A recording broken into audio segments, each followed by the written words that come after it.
Hi, I'm Rosie Gray, and we're here today with Kay Young, and we're going to be talking about master tips.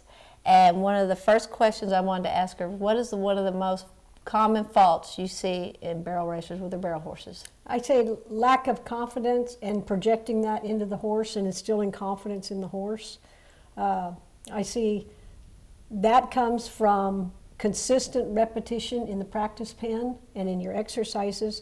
And if you do not know the signal you want to send your horse, it's very hard for the horse to understand the signal they're getting.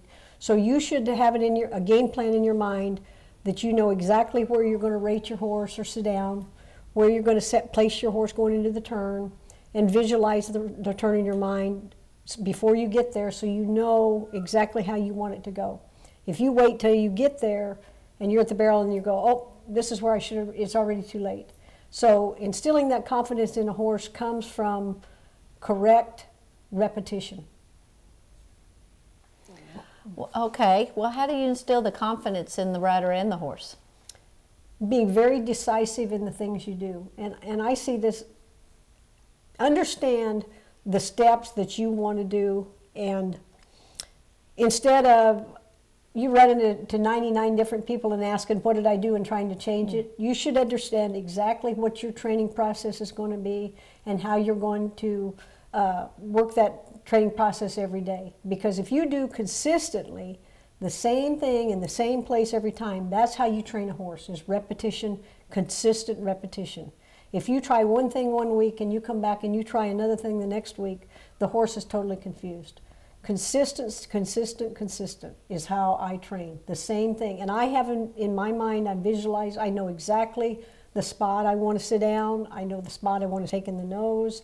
And it comes with, muscle memory takes 30 days for the memory to retain it. So this is the same thing for a horse. Just because you have to do it consistently for that muscle memory to be correct.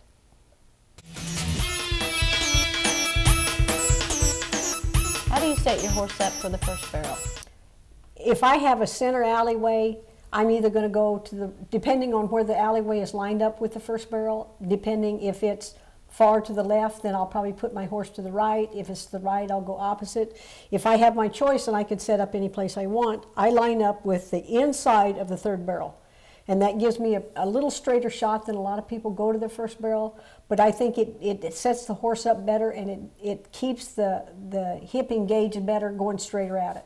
I know a lot of people make a loop out, but anytime you take a wider stance going to it, that costs you time. The straighter you go from point A to point B, the quicker your time's going to be. When you leave your first barrel, what exactly do you do?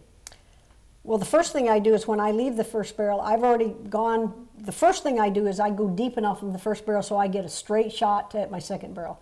If you let your horse come in a little bit on the front side, or you don't go deep enough, then that's when you see those horses float or bow, or the rib gets out on the back side of the first one, and then it's very hard to get a true go to your second barrel. If you line out and you leave your first barrel in a straight line, then you've got the best chance of having a good second barrel. The reason I go straight, same thing, I go straight from point A to point B. I look at my pocket point on the ground. I never look at my barrel, look to where I'm going. I go to my pocket, same thing. I probably sit down maybe a little earlier on the first barrel than I do the second barrel because I have a little more steam, but when I sit down, that's going to engage the hind end, and then I shape the body, and you're going to keep an inside leg into the horse's rib longer on the second barrel because it's a full 360. And I think that's what a lot of people fail to do, is they don't go deep enough on that one, because whereas I know they're all 360s, but it's a true 360. It's a little different, and I probably take a little bigger pocket on the second barrel than I do the first and third because it is a full 360. As you're leaving your second barrel, how do you approach your third? Just like I told you, going to the second barrel, I go probably straighter. Same thing, I get a real true go off my second barrel.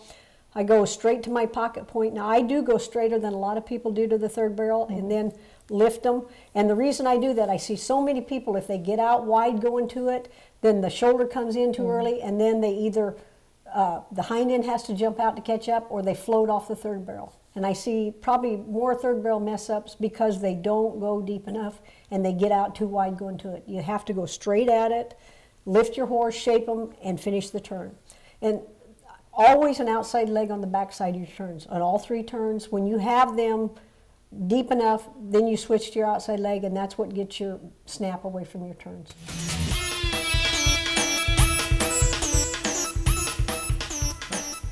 What are some of the drills that you do with your horse to prepare him for the barrels?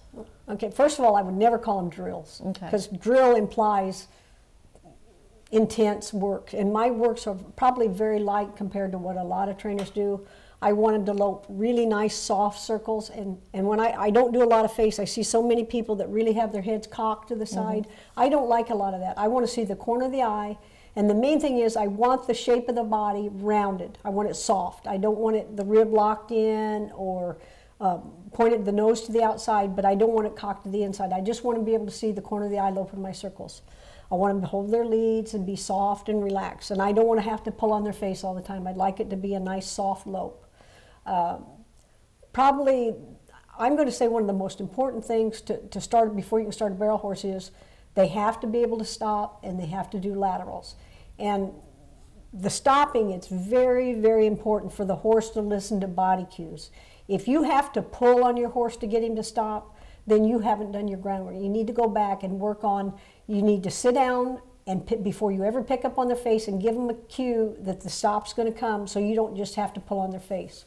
And then when you go to the barrel and you shift that weight and you sit down to get ready for the turn, then they'll know it's time to shorten the stride. And the laterals, they have to be able to tip the nose in and pick the rib up and cross the front legs over. That's your laterals.